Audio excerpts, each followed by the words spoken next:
Kadosh. Merci pour cette invitation. C'est toujours, on ne cessera de le répéter. C'est un kavod de poursuivre ce minag là qui date depuis plus de 30 ans peut-être. Je me rappelle encore, 50 ans. Je me rappelle, j'étais encore à Guaré quand le Rav avait quitté, si je ne me trompe pas, pour les Milavé Malka. Peut-être c'est pas exact, mais voilà, donc de faire perdurer cette belle, ces beaux moments, c'est toujours c'est un kavod, c'est un honneur et c'est également très émouvant. Mais on va essayer de partager une petite idée. Alors le sujet de la Kedat Yisrak, bien sûr, c'est peut-être le sujet qui est essentiel dans notre Avodat Hashem et particulièrement les Yamim Noraïm. Donc nous savons que la Kedat Yisrak s'est déroulée le jour de Kippour et d'ailleurs c'est pour ça que nous avons le minag, peut-être pas dans toutes les communautés, mais de réciter aussi le piyut de Hoked Vanekad à l'heure de Mincha, juste à cette heure-ci que c'est passé la Kedat Yisrak. Et bien sûr, la tfila de Rosh Hashanah qui tourne autour de la Kedat Yisrak. Alors, les petits chidushim de cette année, il y a beaucoup de choses qu'on sait déjà, qu'on a l'habitude d'entendre. Il y a des petits chidushim qu'on a peut-être moins l'habitude d'entendre, qu'on va essayer de rappeler. Et après, Bezat Hashem, un petit chidush également qui est personnel, on espère qu'il est juste. Et essentiellement, ça tourne autour de la proposition, la lecture de Rav Dessler concernant l'explication, le sens de cette, précisément le Nisayon, c'était quoi le point du Nisayon de Avraham Avinu. Juste en introduction, il est important de savoir ce qui est rapporté dans les Sfarim, entre autres le Shem Mishmuel, j'ai lu en dernier, c'est que nous savons que de manière générale, un homme doit se parfaire à tous les niveaux. C'est-à-dire, quand on parle de tous les niveaux d'un être humain, c'est son côté physique, sa partie physique, la partie physique de la personne, son côté psychologique et son côté mental, qui est le sechel. Ce qu'on appelle de différentes manières, nefesh, ruach, neshama. D'accord? Donc, c'est des notions qui sont après un petit peu plus kabbalistiques, mais on va les simplifier physique, psychologique et intellectuel. Donc de manière générale, quand on parle du niveau des Avot, et en particulier les 10 épreuves de Avraham Avinu, c'était une manière de se parfaire totalement à ces trois niveaux. Et comme il dit le Maharal, les 10 nisyonotes venaient justement toucher et frapper un de ces 10 niveaux. Donc il y a 3 grands niveaux, 3 grandes catégories, on va dire. Et les 10 nisyonotes, en réalité, c'est pour parfaire ces 3 niveaux dans la perfection totale. Et c'est pour ça qu'il nous fait une remarque, le Maharal. Un Nisayon qui s'est déroulé à 2 reprises, il ne sera pas compté 2 fois. Même si c'est une grande discussion, comment on comptabilise les 10 Nisyonotes d'Avraham Avinu. Mais d'après le Maharal, ce qui retient, la position de Rashi, qui sont des Midrashim, et surtout des Midrashim, mais ce qui retient le Maharal, et c'est pour ça que Sarah Imenu, qui a été prise 2 fois, une fois chez Paro, une fois chez Abimelech, donc dans la paracha de la semaine, c'est pas compté comme 2 Nisyonotes, c'est un Nisayon. Parce qu'en réalité, ça va dans la même, ça vient frapper la même et mettre à l'épreuve d'une même manière, donc c'est pas comptabilisé 2 fois. Donc ça déjà c'est une première introduction. Donc et à ce niveau-là, il y a de quoi développer. On sait qu'Avraham Avinu il s'est particulièrement investi dans l'enseignement de la foi, donc de la Emouna, et ce qui viendrait également réparer la faute qui est la plus proche de cette mitzvah, de ces obligations. Et en parallèle donc des 3 niveaux de l'homme, donc on a dit le physique, le psychologique et l'intellect, il y a également 3 mitzvot où on remarquera qui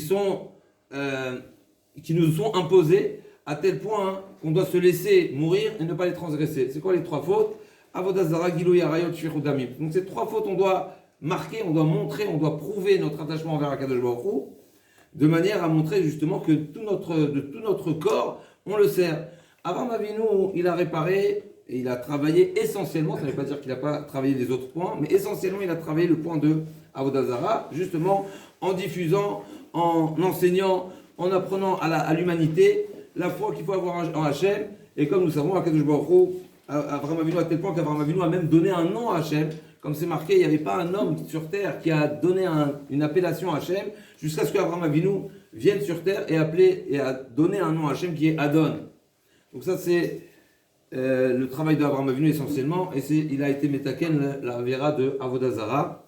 Yitzhak Avinu qui s'est donné la mort, eh ben ça vient réparer la faute qui serait liée au meurtre, et Yaakov Avinu, la faute qui est liée aux relations interdites. Alors bien sûr, c'est pas le sujet, mais juste, voilà, c'est important de comprendre que quand on parle des 10 nisyonotes, c'est pas simplement une répétition, c'est pas seulement encore une fois et encore une fois, puisque ça va pas faire partie des questions qu'on va justement soulever. Pourquoi il était nécessaire une 10e fois, une 10e reprise de mettre Abraham Avinu à l'épreuve. Mais en tous les cas, déjà on sait que c'est pas une répétition, mais c'est pour arriver à une shlemut, pour arriver à une intégrité, à une perfection totale.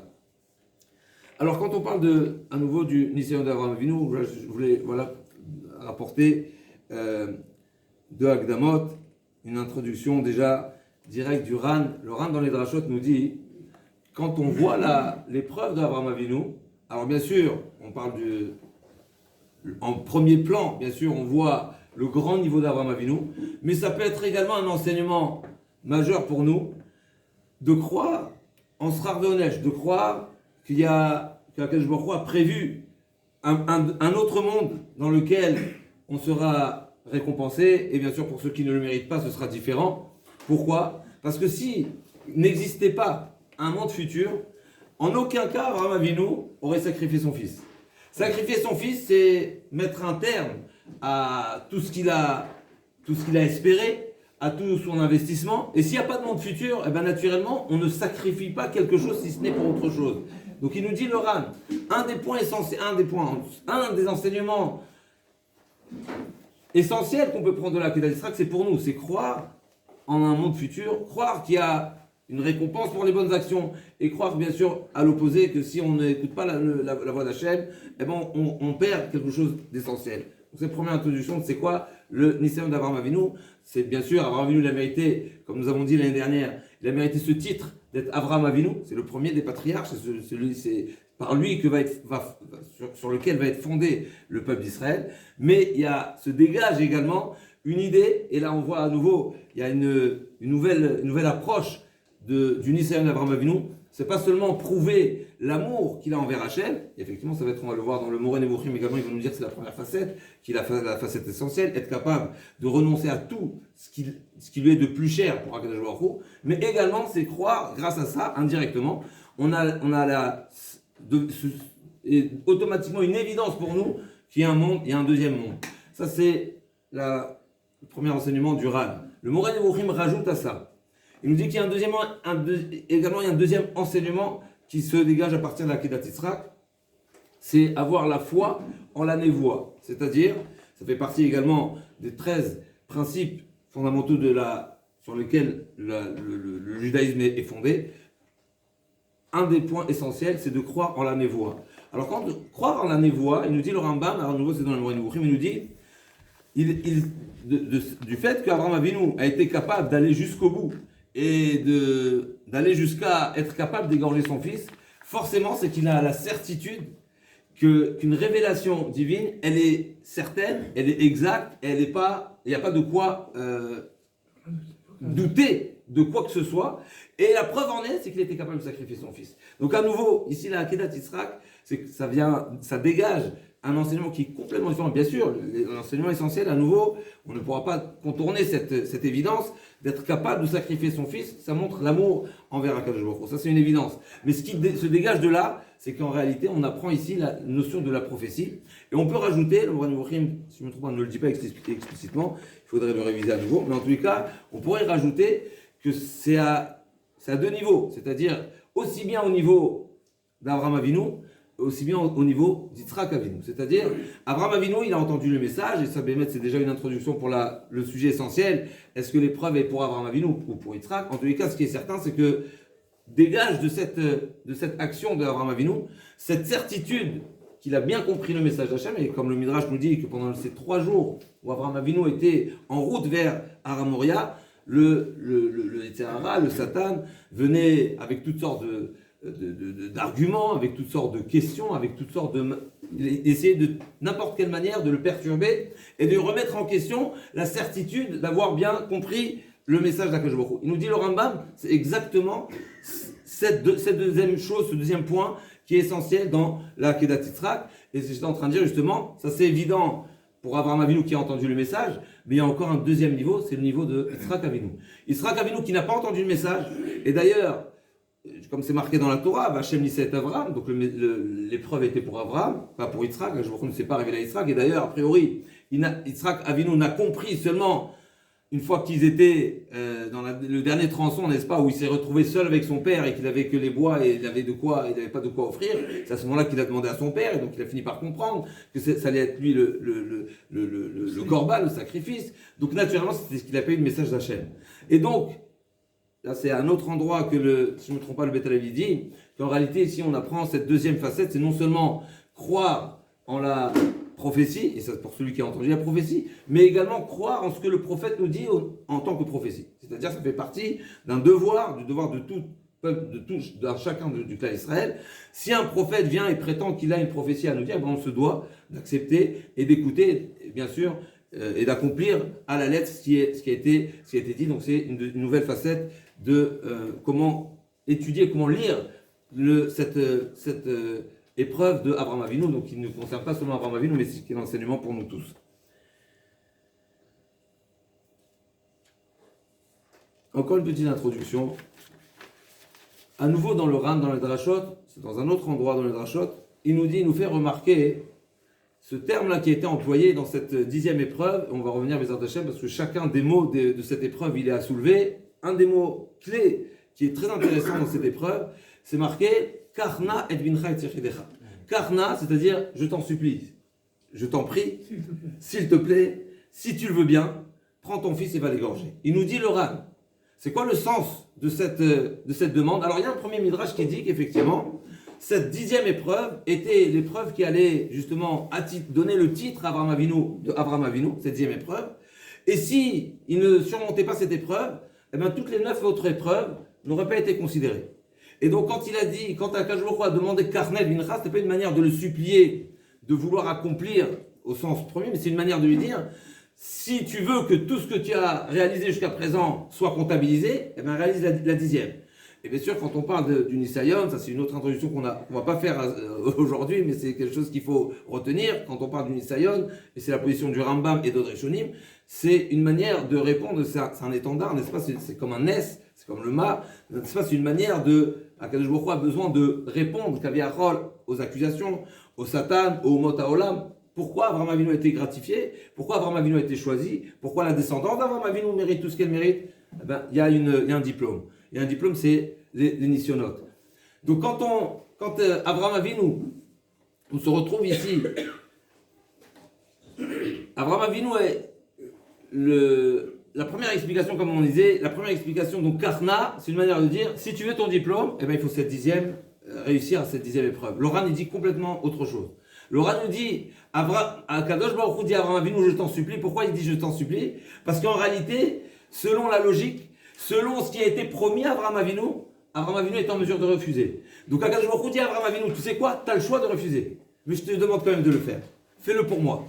Et là, c'est une nouvelle approche, ça nous montre quelque part qu'Abraham Avinu, on l'invite à réaliser quelque chose même Hachem dit, même Hachem est d'accord, n'est-ce pas, il n'y a aucune raison, pas aucune raison, puisque bien sûr il y a une raison, comme on sait bien, c'est une épreuve, mais selon les règles, on va dire, des promesses qui ont été déjà engagées, il n'y a pas lieu d'accepter. Abraham Avinu, Akadosh Baruch Hu lui a dit explicitement, Ki be'Yitzrak Kikara Chazara, donc normalement il n'y a pas lieu d'accepter, et donc c'est vraiment une faveur que Abraham Avinu fait envers Hachem. C'est pas seulement faire du zèle, mais c'est à nouveau, Hachem lui dit, tu me dois pas, mais vas-y s'il te plaît. Et donc là aussi, c'est un chidouche énorme, et à nouveau, on va utiliser toutes ces introductions pour arriver au point essentiel, qui est une question qui est posée par les Rishonim. Donc c'était une question qui est peut-être connue, mais je l'ai trouvée dans Rabbeinu Bechaye, et peut-être il y a d'autres Rishonim qui posent cette question-là, à savoir, la part de qui est plus importante? Est-ce que la part des preuves d'Abraham Avinu est plus importante ou c'est la part des preuves de Yitzhak Avinu? Alors comme nous avons dit, c'est marqué effectivement dans la Torah. Donc a priori, c'est explicite dans le texte que les preuves concernent Abraham Avinu. D'un côté, c'est une preuve, mais d'un côté, ce passouk nous oblige à le comprendre différemment, puisque nous savons très bien que c'est la 10e épreuve, et que pour les 9 autres épreuves, c'est pas marqué qu'Hachem a mis à l'épreuve Abraham Avinu. Et donc ça veut dire qu'on ne veut pas déduire du fait que c'est marqué qu'Hachem a mis à l'épreuve Abraham Avinu, que l'épreuve ne concerne qu'Abraham Avinu. Parce qu'effectivement, il peut avoir une deuxième épreuve. Et la preuve en est, c'est que pour les autres épreuves, c'est pas marqué qu'Hachem a mis à l'épreuve. Donc en réalité, c'est une question, c'est une réponse, et de là on veut prouver justement qu'il est fort possible que l'épreuve peut être essentielle, c'est celle d'Abraham Avinu, et c'est justement ce qu'on va essayer de développer, mais ça ne va, c'est impensable de dire que Yitzhak Avinu n'est pas du tout à l'épreuve. Alors maintenant c'est la question de Rabbeinu Bechaye. Et Rabbeinu Bechaye nous dit, il finit par dire, donc il y a les deux possibilités, est-ce que c'est celle d'Abraham ou celle d'Yitzhak? Et il nous dit d'un côté, c'est celle d'Abraham Avinu. Pourquoi? Parce qu'Abraham Avinu il est actif, alors que Yitzhak Avinu il est passif. C'est ça ce qui va définir en réalité que l'épreuve est plus importante pour Abraham que celle d'Yitzhak. D'un autre côté, on retrouve également que les Rishonim disent, que soit le Rambam dans le Moreh Nevuchim ou que soit le Ramban, nous dit pourquoi il fallait 3 jours à parcourir pour arriver jusqu'à Ramoria. Pourquoi que je lui a demandé justement de parcourir ces 3 jours, cette distance de 3 jours? Justement, c'est pour ne pas que l'action soit par réaction. Puisqu'une personne qui réagit, c'est un grand niveau, mais c'est pas le grand Nisayon. Le grand Nisayon, c'est quand la personne réfléchit et remue les choses. 3 jours, comme nous avons dit, le Midrash nous dit que le Satan le perturbait pendant 3 jours. Là, ça prend une nouvelle dimension. Yitzhak Avinu, et là on revient, Yitzhak Avinu, qui n'était pas préparé, qui n'avait pas ces 3 jours de remue-ménage à l'intérieur, pour lui, c'est pas le même Nisayon. C'est pas du tout le même Nisayon, si on veut. Donc, ici, ça explique à nouveau quelle est la particularité, pourquoi le Nisayon est plus important chez Abraham Avinu que chez Yitzhak. Parce qu'effectivement, si Abraham Avinu l'avait fait immédiatement, l'avait fait en réaction immédiate, ça n'aurait pas prouvé la grandeur d'Abraham Avinu. C'est le Rambam dans le Moreh Nevuchim, c'est le Ramban sur la Torah qui nous dit la même chose dans la même idée. 3 jours de réflexion, c'est montrer que je le fais avec détermination, avec Nefesh Ruach Unshama, avec tous mes ramach et stagdim, de tout mon corps, et essentiellement avec mon côté, surtout avec mon côté intellect. Yitzhak Avinu n'était pas prêt à ça, donc le niveau de Nisayon n'est pas aussi important. Il y a également autre chose. Il y a encore un élément qui nous fait dire que le Nisayon n'est pas aussi important pour Yitzhak Avinu. Pourquoi? Parce que c'est marqué après ces propos. De quels propos on parle? La Torah ne détaille pas. Le Midrash nous dit qu'en réalité, il y avait une discussion ici entre Ishmaël et Yitzhak. Ishmaël qui dit à Yitzhak, je suis plus grand que toi. C'est pas seulement je suis plus grand que toi. Si je suis plus grand que toi, c'est moi l'héritier. J'ai un plus grand niveau que toi. Entre autres, j'ai été capable de faire la Brit Mila à l'âge de 13 ans. Alors que toi, tu l'as fait à 8 jours, tu n'as rien senti. Et là, Yitzhak Avinu qui répond. Il répond, c'est beau ce que tu as fait, mais moi je suis capable de donner tout mon corps au bon Dieu. Quand Akadosh Baruch Hu a entendu ça, c'est-à-dire qu'en réalité, Yitzhak Avinu lui-même il s'est préparé. Et ça, on en avait parlé l'année dernière, si je ne me trompe pas. Une des facettes du Nisayon, ça peut être la surprise. Alors effectivement, là on est en train de dire, pas tout à fait pareil, mais en tout cas pour Yitzhak Avinu, ce qui est certain, c'est que le Nisayon, il n'est pas tellement important parce qu'il est préparé. C'est-à-dire qu'il s'est préparé lui-même, il s'est mis en condition et il était sincère. Et quelque part, Akadosh Baruch Hu a attendu que Yitzhak Avinu soit en condition pour mettre à l'épreuve Abraham. C'est-à-dire que, quelque part, pour que Yitzhak Avinu, n'est-ce pas, aille dans le sens d'Abraham Avinu, si on peut dire ça comme ça. Yitzhak Avinu, il a 37 ans, Abraham Avinu, il a 137 ans, n'est-ce pas, comme d'après certains Midrashim en tout cas. Et donc, pour que Yitzhak Avinu aille de plein gré, si on veut, eh bien, il avait besoin de cette préparation qui est venue de lui-même, n'est-ce pas, qui est venue de lui-même. C'est lui-même qui a répondu à Ishmaël.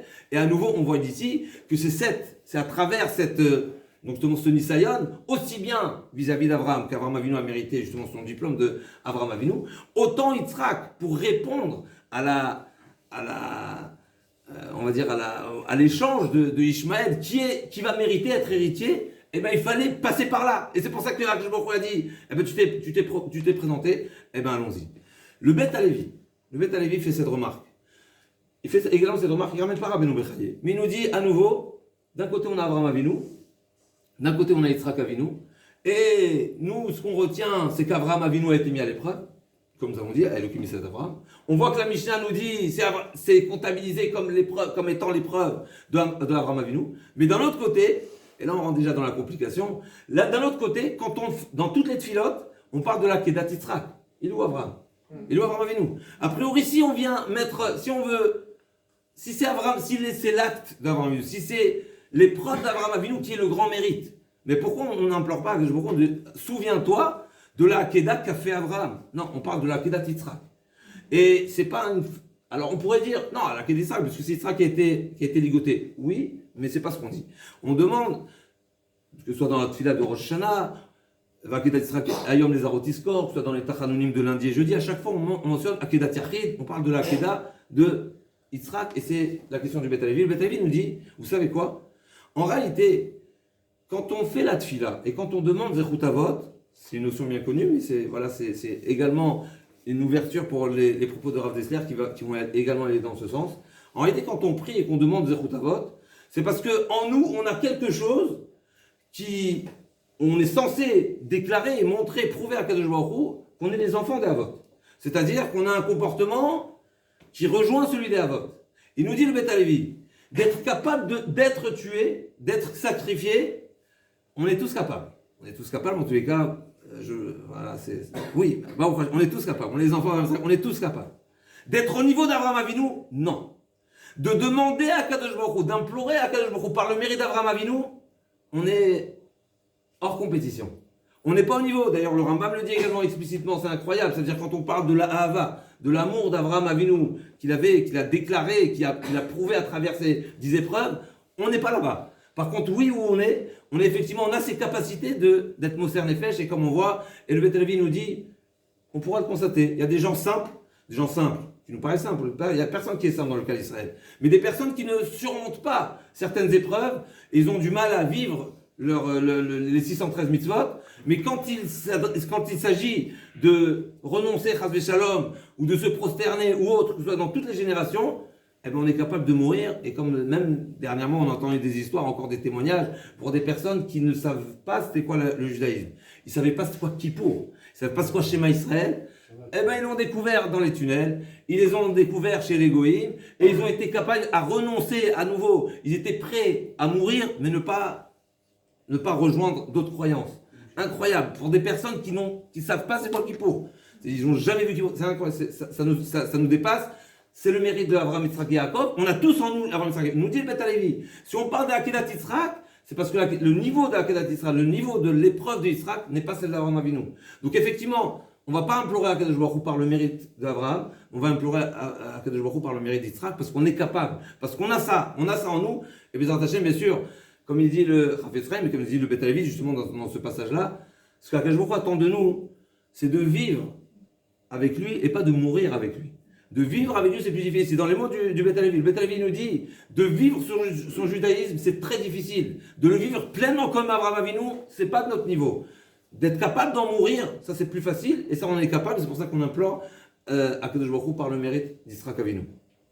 Et pour revenir, pour essayer d'aller encore, essayer de pousser un petit peu et de rentrer dans une précision. Quel est précisément le Nisayon d'Abraham Avinu? Donc on a dit, Abraham Avinu est capable de surmonter ce qui est le plus cher à ses yeux. Rav Dessler va dire un petit peu différemment, et il va s'appuyer sur un Midrash qui est bien connu, c'est un Yerushalmi également, c'est un Mechilta, c'est ramené dans plusieurs endroits avec des petites nuances, mais ça va toujours dans la même direction. On sait très bien que la Mechilta, comme ça il dit, encore une fois c'est une Mechilta, c'est un Yerushalmi, ça ramené sur plusieurs endroits, et encore une fois avec des petites nuances. C'est marqué que Abraham Avinu, après la Akedah, il a dit à Kadosh Baruch Hu, Ribono shel olam, galui veyadua lefanecha. Donc il s'adresse à Kadosh Baruch Hu, il dit, tu sais très bien que quand tu m'as demandé, donc ça rejoint pas ce qu'on a dit tout à l'heure avec le Ran, que Kadosh Baruch Hu a dit, Karna, je t'en supplie, tu me dois pas, mais fais-moi une faveur. Ça va pas dans ce sens-là, mais c'est également un midrash, on va voir exactement si c'est contradictoire ou pas. Il nous dit le Yerushalmi, Galou Yviyadoua, comme ça, Abraham Avinu l'a dit après la Kedat Israël. Tu sais très bien que quand tu m'as demandé Karna et Bincha Tichidra Sheravta, j'avais de quoi te répondre. Pourquoi? Parce que tu m'as dit qu'Ibisraël Karne Chazara. Il continue, Abraham Avinu, il dit, et je sais pertinemment que tu n'aurais pas une réponse à me donner.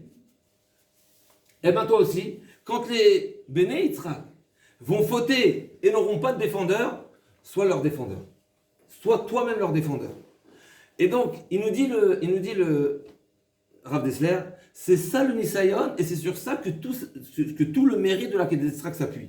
À savoir, Abraham Avinu n'a pas posé la question qui était à poser, puisqu'il savait pertinemment c'était une objection, c'est un échec et mat, alors on ne met pas échec et mat au bon Dieu, mais en tous les cas, il avait, et à nouveau, à ce niveau-là, ça rejoint le Ran. Parce qu'effectivement, Akadosh Baruch Hu, d'après le Ran, Akadosh Baruch Hu lui a dit, je t'en supplie, parce que tu ne me le dois pas, parce que je te dois moi d'accomplir mon engagement que Yitzhak soit ta descendance. Mais d'un autre côté, là on le dit, donc ça c'est quand on vient du côté d'Akadosh Baruch Hu, mais quand c'est du côté d'Avraham Avinu a gardé le silence et il avait justement une objection, et cette retenue-là, c'est ça ce qui lui a donné le mérite.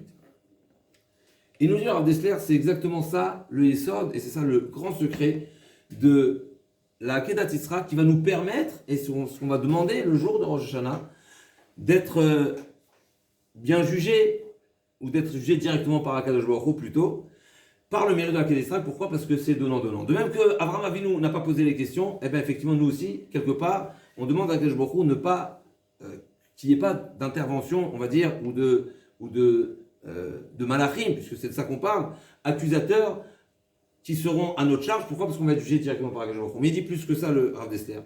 Il nous ramène le Rekanati, qui est rapporté également sous plusieurs formes. Il nous dit comme ça, il y a un passage qui nous dit Marav Tufra, Asher Tzafanta Lirecha, combien de bonté Akadosh Baruch Hu il a réservé pour celui qui le craigne.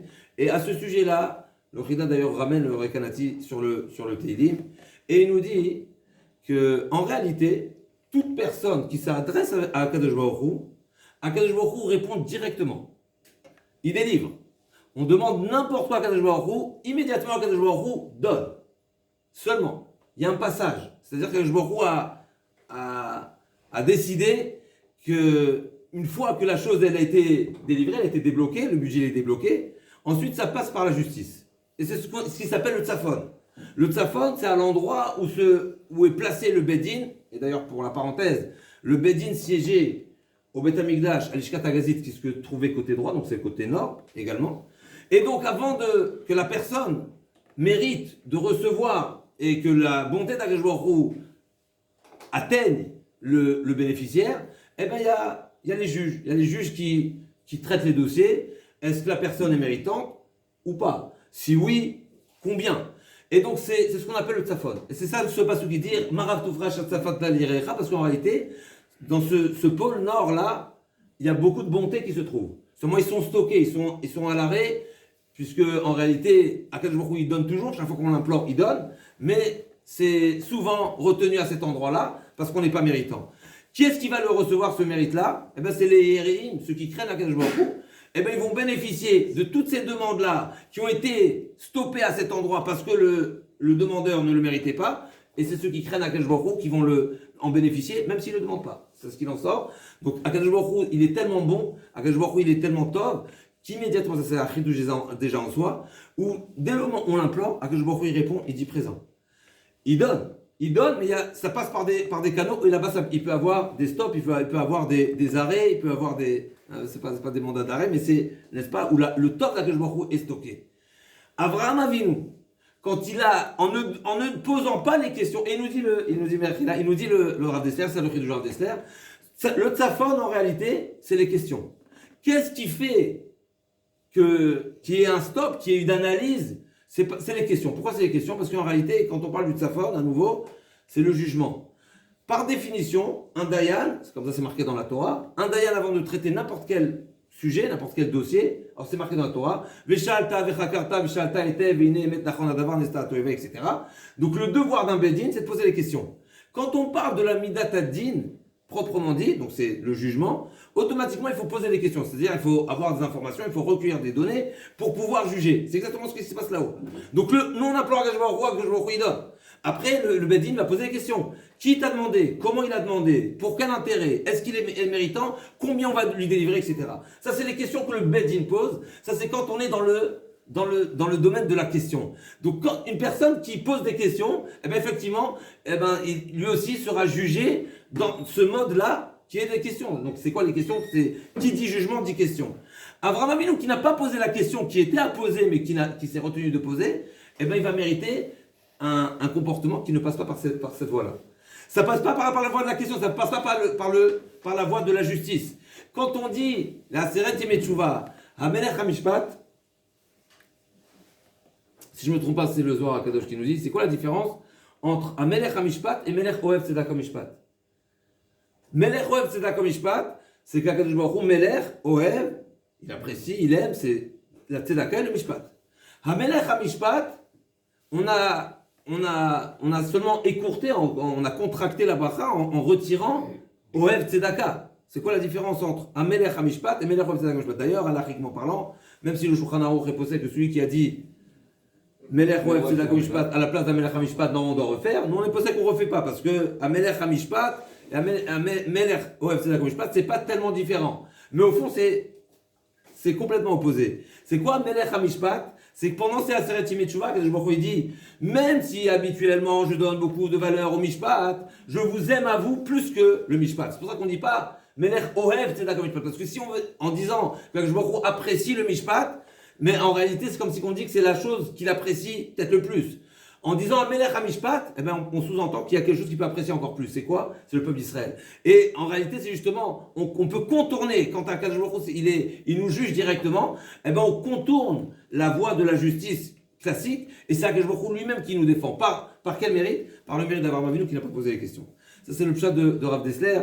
Bien sûr, on peut approfondir, il y a encore beaucoup de choses dans Rav Dessler, mais on va essayer d'avancer encore un petit pas. Et donc, quelque part, si on revient maintenant à la question essentielle autour de laquelle on veut tourner, c'est quoi l'épreuve? Quelle est la différence entre l'épreuve d'Avraham Avinu et l'épreuve de Yitzhak Avinu? D'après ce Rav Dessler, on a également une réponse. À nouveau, comme le Beth Alevi, comme Rabbeinu Bechaye, l'épreuve d'Avraham Avinu est différente de celle d'Yitzhak.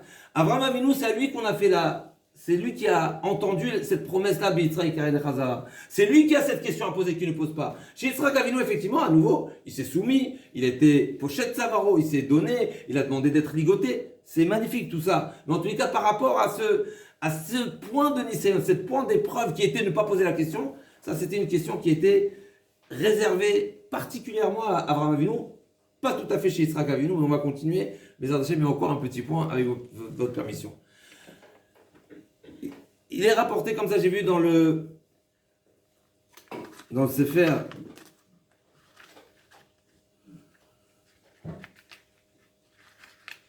Netivot Shalom qui ramène des propos du Harizal, et c'est vraiment une phrase du Harizal, et à partir de là on va essayer de donner une nouvelle, peut-être rajouter un petit quelque chose à ce qu'on vient de dire.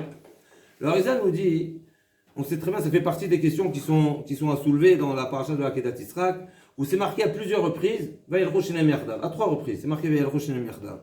Il nous dit le Harizal, à ce sujet, c'est quoi Vayelcho Shenem Yachdav? C'est qu'en réalité, et effectivement, alors, plus précisément, Mechila, le Harizal il parle de le sens de Akeda. Akeda, c'est-à-dire qu'il y a eu un lien étroit entre Avraham et Yitzhak. Le Netivot Shalom utilise cette explication du Harizal pour dire que ça rentre dans les textes de Vayelcho Shenem Yachdav, c'est-à-dire qu'il y a eu vraiment une symbiose entre Avraham Avinu et Yitzhak Avinu. À quel sujet? Avraham Avinu, on sait que c'est la midah de Chesed, Avraham Oavi, Avraham qui a prouvé qu'il aime Akadosh Baruch Hu plus que tout, alors que Yitzhak il avait une autre voie dans la Avodat Hashem qui est la voie qui est le din. Et là il nous dit le Harizal, il fallait que Avraham Avinu rejoigne la midah de Yitzhak pour surmonter cette épreuve. Et à nouveau, ça s'étudie et il faut approfondir dans les mots du Harizal, dans les mots du Netivot Shalom. A priori, quelque part, Avraham Avinu ne pouvait pas se suffire, de cette midah-là, de ce caractère extraordinaire qu'il avait développé jusqu'à présent, qui était la Avat Hashem. Il fallait également la Yirat Hashem. Et d'ailleurs, ça répond à une question très forte qui est posée, à nouveau, une remarque du texte, qui est posé par les Rishonim. Comment se fait-il que je me a dit avant ma vie, après la Keda, Ata Yadati, qui irait l'Okimata, que tu crains le ciel? A priori, Avraham Avinu, la mida d'Avraham Avinu, c'est pas la mida de la ira, c'est pas la mida de la crainte, c'est la mida de la hava. comme c'est marqué explicitement, et plus que ça, c'est pas une fausse question, puisque la Gemara dit que la ira ici mentionnée, c'est pas la ira, c'est la hava. Et la Gemara prouve avec des psukim, comme on voit chez Yov, etc. Et du fait que c'est marqué Avraham Avinu, donc forcément, la mida de Avraham Avinu, par ses dinitionnotes, il a prouvé la Havat Hashem comme on a dit. Et ça c'est explicite dans la Gemara, dans le Rambam c'est explicite. Donc il faut comprendre pourquoi c'est marqué Kimata. Pourquoi la Torah ne sait pas utiliser à bon escient le terme de Hava. Pourquoi elle a employé le terme de Ira?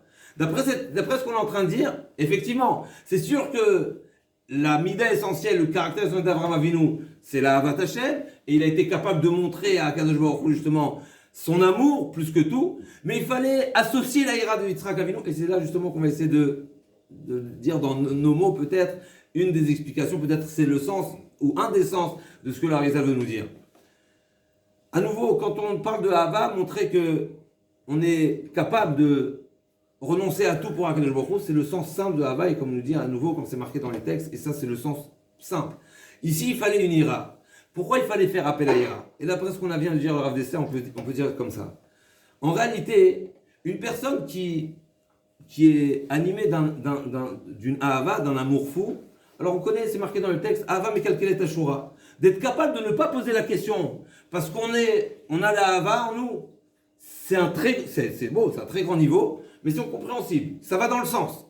Une personne qui aime, il calcule pas, il compte pas, il pose pas de questions. Le fait qu'Avraham Avinu ne pose pas de questions, s'il a en lui que la mida de Hava, c'est magnifique. Mais il y a plus que ça encore. Avraham Avinu, qu'est-ce qu'il est parti faire? Avraham Avinu, il est parti s'associer à la mida de Yitzhak. La mida de Yitzhak, c'est quoi? C'est Din. Donc quelqu'un Yitzhak Avinu, qui a développé, il a 37 ans, il a développé une avodat Hashem qui est sur le Din. Yitzhak Avinu, il vient avec des questionnements. Yitzhak Avinu, il a les capacités de poser des questions à Kadosh Baruch Hu, et on arrive tout de suite, c'est une Gemara explicite. Avraham Avinu, il a dit, jusqu'à présent, de toute façon, j'ai montré à Hachem que je l'aimais. Et la preuve en est, là aussi c'est une question qui est rapportée, mais je me suis déjà jeté dans la fournaise. Qu'est-ce que le bon Dieu veut de moi? Mais je suis capable moi-même de me jeter. Et quoi, de donner mon fils, ok, mais je suis donné à moi-même. Alors ok, on peut dire, non, le fils c'est plus, ok. D'après le Harizal, on peut dire quelque chose de plus. Il nous a dit Rav Dessler, le Icar du Nisayon, c'était quoi? De ne pas poser la question. Mais quelqu'un qui est dans l'amour, il peut ne pas poser de question. Quelqu'un qui est dans le din, il ne peut pas ne pas poser de question. Pourquoi? Parce que ça fait partie de sa démarche, de poser les questions. Où en est la preuve? La preuve, c'est la Gemara. La Gemara va dire, la Gemara dans Shabbat nous dit, que à la fin des temps, quand on a fauté, quand le Beth Amikdash a été détruit, n'est-ce pas, c'est marqué que quand Baruch Hu, il est venu, il s'est adressé à Avraham Avinu, il lui a dit Chat ou banecha, tes enfants ont fauté. Qu'est-ce qu'il a répondu à Avraham Avinu? Imachou al kvod shamayim. C'est une Gemara également connue, et là-bas on voit explicitement plutôt. Il est venu chez Avraham Avinu, il a dit Imachou. Eh ben, qu'ils soient effacés. Ils ont fauté, mais qu'ils soient effacés. Il est parti chez Yaakov Avinu, il a dit qu'ils soient effacés. Il est parti chez Yaakov Avinu, et Yaakov Avinu commence à marchander. Yitzhak Avinu commence à marchander. Il a dit, ah bon, déjà tu dis que c'est mes enfants, c'est tes enfants. Deuxièmement, ils ont fauté. Combien un homme vit? 70 ans, 80, chez notre même chimie, 70 ans. Sur 70 ans, on dort la moitié, donc il reste 35 ans. Et comme ça, Yitzhak Avinu, n'est-ce pas, comme si il marchande avec Akadosh Baruch Hu. Donc on voit que Yitzhak Avinu, la midat Yitzhak Avinu, c'est de marchander, de discuter, de poser des questions, d'interroger jusqu'à arriver à une conclusion on peut trouver un compromis. Avraham Avinu, qu'est-ce qu'il a fait? Il s'est mis dans les chaussures de Yitzhak Avinu, de la midat Agvora, et dit, je vais maintenant servir Akadosh Baruch Hu avec la midat Agvora, et je ne vais pas poser la question. Et là, ça montre encore, il a développé une ahava encore plus importante, parce que c'est une ahava qui est rajoutée au din. Et une fois qu'elle est rajoutée au din, là ça prend une dimension plus importante. Et quelque part maintenant on arrive grâce à ça on peut répondre à la question. En réalité, quand on pose la question, c'est l'épreuve c'est celle d'Avraham Avinu, ou l'épreuve c'est de Yitzhak Avinu. C'est une épreuve qui est conjuguée par Avraham et Yitzhak. Avraham, il avait besoin de Yitzhak, Yitzhak, il avait besoin d'Avraham. L'épreuve, elle est d'Avraham Avinu. Mais Avraham Avinu a déjà tout prouvé à Kadosh Baruch Hu. Donc, il se pose la question ici, qu'est-ce que le bon Dieu veut de moi? Qu'est-ce qu'il veut de moi? Il veut que tu rajoutes la mida de Yitzhak Avinu et te rajouter encore un Nisayon, te rajouter encore une manière de prouver à Kadosh Baruch Hu que tu l'aimes avec la mida de Yitzhak Avinu. Maintenant, ok, mais au final, Yitzhak Avinu, également, on a posé la question, pourquoi on demande on demande par le mérite d'Yitzhak Avinu. Effectivement, quand on demande par le mérite d'Yitzhak Avinu, parce qu'Yitzhak Avinu a été la manière de permettre à Abraham Avinu de ne pas poser la question, c'est-à-dire qu'en réalité, si réellement on se pose la question, la véritable Amida Ben Israël, la véritable épreuve, c'est de ne pas poser la question, comme on l'a dit d'après le Rav Dessler. Pour qui est plus difficile de ne pas poser la question? Pour un caractère comme celui d'Abraham Avinu, comme celui d'Yitzhak Avinu, comme celui d'Yitzhak Avinu. Mais la différence à nouveau, alors pourquoi on est en train de dire, pourquoi on ne met pas en avant Yitzhak Avinu? Parce qu'à nouveau, parce que le Nisaïon n'était pas pour Yitzhak. Yitzhak, ce qu'on lui a demandé ici, c'est de rejoindre Abraham Avinu. C'est-à-dire, lui ici, l'épreuve n'était pas pour lui. Hachem ne s'est pas adressé à lui. Lui-même, il était préparé, comme on a dit. Donc, Yitzhak Avinu lui-même était prédisposé. Donc, pour lui, c'est pas une épreuve. Pour lui, il est sous le choc. Donc, c'est pas une épreuve. À nouveau, c'est pas une épreuve au niveau de celle d'Abraham Avinu. C'est une épreuve qui est pour Abraham Avinu. Mais c'est lui qui a permis à Abraham Avinu. Et là, on va, Bézard Hachem, conclure avec un chidouche magnifique qui rejoint tout ce qu'on est en train de dire. C'est marqué dans les Mefarshim, c'est le Rochem HaKadosh le ramène, et d'autres Mefarshim le ramènent. C'est marqué que Yitzhak Avinu, pourquoi l'ange est venu annoncer la naissance à Sarah Imenu? Pourquoi c'était important d'annoncer à Sarah Imenu? En réalité, c'est expliqué dans les Mefarshim, encore une fois, le Rochem HaKadosh le ramène, qu'Yitzhak Avinu à sa naissance, Mitzada Nukva. C'est marqué qu'au moment de la naissance, Yitzhak Avinu, quand il est né, il n'était pas en mesure d'avoir des enfants, parce qu'il vient Mitzada Nukva, à nouveau c'est des notions de Kabbalah, mais il n'avait pas ce côté masculin qui lui permettait d'enfanter. Quand est-ce qu'il a retrouvé cette capacité d'enfanter? C'est au moment de Akedat Yitzhak. Akedat Yitzhak, c'est-à-dire que Yitzhak Avinu, il a eu une double naissance. C'est comme ça que, si je ne me trompe pas, le Rachem HaKadosh explique, c'est ça l'annonce du Malach qui lui a dit Shov Ashuv Elecha Ket Raya ou Saraben. En réalité, il est venu lui annoncer qu'il allait avoir deux naissances. Il y a la première naissance d'Yitzhak, mais qui n'est pas capable d'enfanter. Et quand est-ce qu'il aura la capacité d'enfanter? C'est après la Kedat Yitzhak. Qu'est-ce qui s'est passé à la Kedat Yitzhak? En réalité, jusqu'à la Kedat Yitzhak, Yitzhak Avinu, il était à l'image d'une femme qui accompagne le projet de son mari. Il est Mitzada Nukva. Il s'est annulé totalement. Il a dit à son père, je suis en mesure de m'annuler et d'accepter ton Nisayon. C'est-à-dire qu'Yitzhak Avinu, en réalité, c'est pas mon Nisayon, c'est le tien. Il s'est annulé totalement. Une fois qu'il s'est annulé totalement au Nisayon d'Abraham, c'est-à-dire qu'il a été d'accord de se confondre au Nisayon d'Abraham Avinu, alors là, il est devenu Zachar. Là, il a eu les capacités de venir et d'être, si on veut, d'avoir une nouvelle vie, puisqu'il a accompli, on va dire, cette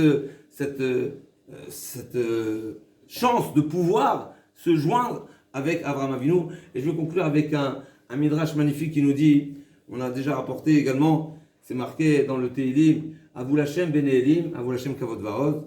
Et sur ça, le midrash nous dit, c'est quoi Avou Lashem Bene Elim? Bene Elim, c'est nous qui sommes les enfants des Avot, qui sont comparés à des Elim, qui sont comparés à comme le Haïl qui est de la paracha, comme des korbanot. Pourquoi? Parce que les Avot, ils ont été prêts à se sacrifier. Et là, le Farshim pose la question, il n'y a pas des Avot qui ont été prêts à se sacrifier. Il y en a un seul qui s'est sacrifié, c'est Yitzhak Avinu. Et là, le Midrash ne le dit pas du tout. Et comme ça, le Chida, il ramène dans le Teilim.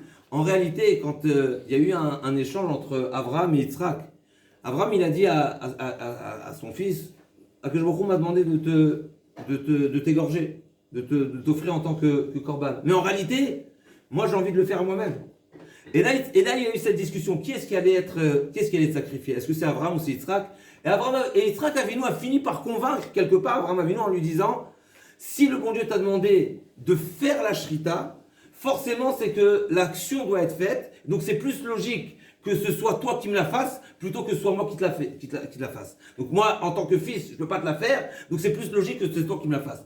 Donc ici, on voit qu'il y a en réalité dans cet échange, on voit que aussi bien Abraham Avinu, en réalité, la manière, ça rejoint ce qu'on a dit tout à l'heure, en réalité, la manière de la Kedat Yitzhak, en réalité, c'est de montrer qu'il n'y a rien de plus cher au monde que la Avat Hashem. Mais comment, de quelle manière Abraham Avinu a permis à Yitzhak Avinu de le rejoindre dans ce Nisayon? C'est justement en disant que non, moi aussi je suis capable de le faire. Et c'est peut-être ça qui a permis à Yitzhak Avinu de rejoindre, ça a permis à Yitzhak Avinu de rejoindre Abraham Avinu dans ce Nisayon. Alors, pour conclure et revenir avec la Gemara qui est très difficile, comment se fait-il qu'Abraham Avinu ne demande pas et ne défend pas le clan d'Israël par le mérite de la Hakeda, c'est seulement Yitzhak Avinu? A priori, on a dit, on est tous d'accord que grâce à Yitzhak Avinu, Abraham Avinu a pu surmonter quelque chose d'extraordinaire. Donc même si Yitzhak, c'est le moyen de réussir à surmonter cette épreuve qui est particulière, qui n'aurait pas pu se faire différemment si ce n'est Yitzhak, mais finalement c'est Abraham Avinu qui a surmonté. Finalement c'est l'épreuve d'Yitzhak Avinu. C'est l'épreuve de Abraham Avinu. Donc pourquoi Abraham Avinu ne demande pas comme il a demandé dans le Midrash? Il a demandé dans le Midrash, juste après la Hakeda, Abraham Avinu dit à Akadosh Baruch Hu, je n'ai pas posé la question, donc tu me donnes un mérite. En réalité, si Abraham Avinu demande une récompense de ce qu'il a fait, eh ben ce qu'il a fait n'est pas gratuit. S'il attend, il attend un retour. En réalité, c'est quoi le point du Nisayon? C'est que je suis prêt à renoncer à toute la promesse de l'existence d'un peuple d'Israël pour Akadosh Baruch Hu. Donc ici, s'il venait à demander que par mon mérite, le mérite de Abraham Avinu, eh ben tu sois le défendeur du clan d'Israël, c'est ce qui est marqué, tu seras le défendeur du clan d'Israël, même si la défense n'est pas présente, eh bien, quelque part, c'est d'aller à l'encontre de ce qu'il a fait. La Hakeda d'Israël, elle existe jusqu'à aujourd'hui. La Hakeda d'Israël, comment Abraham Avinu, il prouve que la Hakeda d'Israël est jusqu'à aujourd'hui? Eh bien, si Akadosh Baruch Hu vient lui demander, tes enfants ont fauté, eh bien, il m'a Hashem Kivodo. Hashem Kivodo. De même que j'étais prêt à sacrifier Yitzhak Avinu, je le fais toujours. Et s'il y a un problème de Chilul Hashem, eh bien, le peuple d'Israël ne vaut pas la peine. Et la preuve en est ce que j'ai fait. Ce que j'ai fait, je le fais toujours. Par contre, Abraham Avinu lui-même, il a demandé, ça c'est quand tu regardes ma position, la position d'Abraham Avinu, qui était justement, il a été mis à l'épreuve. Moi, je ne peux pas utiliser mon épreuve à mon avantage, parce que ça voudrait dire que cette épreuve-là, j'utilise comme un capital, donc ça perd la force de l'épreuve. Par contre, Yitzhak Avinu, lui qui m'a accompagné, celui qui était pas concerné par l'épreuve Akadosh Baruch Hu ne s'est pas révélé à lui directement. Pour lui, c'est un capital, pour lui, il l'a fait gratuitement. Lui, il s'est annulé totalement, comme on a dit, c'est un crédit, si on réfléchit, c'est terrible. Lui, il s'annule totalement à Abraham Avinu. C'est comme si il a dit, moi, je mets de côté toute mon existence, et je me confonds totalement à la volonté d'Hachem qu'il a ordonné à Abraham Avinu. Donc je suis inexistant. Pas je suis inexistant par la shrita de mon père, je suis inexistant par mon projet de vie. Mon projet de vie, il est plus personnel pour celui d'Abraham Avinu. Donc lui, il peut utiliser tout son capital. Moi, je me suis annulé pour le Nisayon d'Abraham Avinu. Ce capital-là, je lui demande qu'il soit maintenu. Et si on réfléchit bien, c'est exactement ce qu'Abraham Avinu a dit. Abraham Avinu n'a pas dit après la Hakeda, c'est marqué qu'Abraham Avinu a dit, j'ai pas posé de question. Eh bien, quand il y aura des accusations et il n'y aura pas de défense, ce sera toi qui prendras la défense. Et il a dit, tu prendras la défense de qui? Des enfants d'Israël. Il n'a pas dit mes enfants. Les enfants d'Israël, parce qu'effectivement, c'est les enfants d'Israël. Et c'est ce que Akadosh Baruch Hu il a dit, c'est les enfants d'Israël, quelque part. C'est pas les enfants d'Abraham. Par rapport à cette défense-là, de mériter, d'utiliser la Hakeda d'Israël pour défendre, c'est seulement Israël qui peut la revendiquer par Abraham Avinu. Et juste pour conclure, il y a un autre midrash a priori, qui n'est pas en phase avec ce midrash-là, parce que c'est marqué dans un autre midrash, qu'Akadosh Baruch Hu il a dit, et Rachid le ramène, qu'Abraham Avinu demande à Akadosh Baruch Hu, hier tu m'as dit, et aujourd'hui tu me dis de le sacrifier, et Akadosh Baruch Hu qui lui a répondu. Il lui a répondu quoi? Non, je ne t'ai pas demandé de le sacrifier, je demandé de le monter. A priori, sans opposition avec ce qu'on vient de dire. Nous, on vient de dire qu'Abraham Avinu n'a pas posé de question. Alors effectivement, on peut dire que non, Abraham Avinu a posé de question à la fin. On a entendu, il y a une explication comme ça, on l'accepte également, mais je veux dire autre chose. On peut dire qu'Abraham Avinu n'a pas posé la question, et c'est la différence entre le Chacham et le Racha, n'est-ce pas? Une des explications, si je ne me trompe pas, c'est également le Chida qui dit dans la Agada chez Pessah, le Chacham aussi pose une question, et le Racha aussi pose une question. Le Racha, on lui dit à Kiet Shinav, fais-lui grincer les dents, et ne lui répond pas, et au contraire, rejette-le. Alors que le Chacham, a priori, il pose une question, et on lui répond, etc. Et les deux, alors c'est quoi la différence? Ma'avoda azot lachem, Hashem lokenu etrem. Il y a plusieurs réponses à ce sujet. Quel est le point de différence entre la question du Chacham et du Racha? Une des réponses, c'est que le Chacham, il fait après poser question. C'est-à-dire que je ne mets pas en attente la réalisation de l'ordre. La compréhension ne vient pas en premier temps. C'est le Naseh Venishma. Abraham Avinu également, on peut répondre de cette manière-là. Abraham Avinu n'a pas posé la question avant, il a réalisé le Nisayon, après il a posé les questions. Mais on ne peut répondre pas du tout. Abraham Avinu n'a pas posé la question, ne pose pas la question, ne posera pas la question, et ne demandera pas à poser la question parce que sinon il n'y a pas le mérite de Hakeda d'Israël. C'est quoi la question qui oui est posée? C'est pas par rapport à moi, c'est pas par rapport à la question qui est posée. D'ailleurs, c'est mes fourrages dans le Midrash. Si on voit bien, c'est dans les mots du Midrash, c'est marqué Le problème qu'il a Abraham Avinu avec Hachem, c'est que toi, tu n'es pas cohérent. C'est pas moi. Moi, je fais même si je comprends pas et je pose pas de questions et je cherche pas à poser des questions. Le problème, c'est le Emet et la Kadosh Baruch Hu. Quand Abraham Avinu peut poser cette question, parce que c'est pas lié à ce qu'il a fait, et que ce soit avant ou après, Abraham Avinu ne pose pas de questions. Il y a un problème, c'est que les deux amirot à Kadosh Baruch Hu, les deux annonces à Kadosh Baruch Hu ne sont pas cohérentes. Une fois tu me dis Ki Mitzrayim Chazara, et une fois tu me dis Allez ou Léola. C'est ça la question, et d'ailleurs le Midrash dit il y a un problème de Emet, et que je leur ai dit Chaz Shalom, j'ai jamais changé de ce que j'ai dit. Pourquoi? Parce que j'ai jamais demandé de le sacrifier. Cette question n'est pas vis-à-vis de lui. Elle n'est pas relative à ce qu'il va faire ou ce qu'il ne va pas faire. Lui, il fait sans comprendre. Lui, il fait sans poser de questions, même s'il sait que son objection, elle est une objection qui sera fatale, qui n'aura pas de réponse. Il ne pose pas de questions. Maintenant, j'ai un autre problème. Comment comprendre qu'Akadosh Baruch Hu il a changé? Alors, c'est pas Akadosh Baruch Hu il n'a pas changé. Akadosh Baruch Hu il dit j'ai jamais changé. Allez ou Léola, c'est simplement te demander.